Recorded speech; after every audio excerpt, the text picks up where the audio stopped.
নবী আমার বললেন, আবু বকর, আজকে মানুষ জীবনে সব কিছু ভুলে যেতে পারে, কিন্তু মানুষ তিনটা জিনিস ভুলতে পারে না।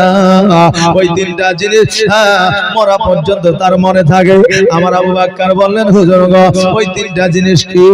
আমার নবী বললেন, তিনটা জিনিস প্রত্যেকটা মানুষের স্মরণে থাকে, চাহে ওর যত বড় আপনার পয়সা ভালা হোক, যত বড় ধনী হোক না কেন, আপনার ভারতবর্ষ দিয়ে বাদ দিয়া যদি আমেরিকায় বসবাস করুক না কেন, ও জীবনে তিনটা জিনিস ভুলতে পারবে না।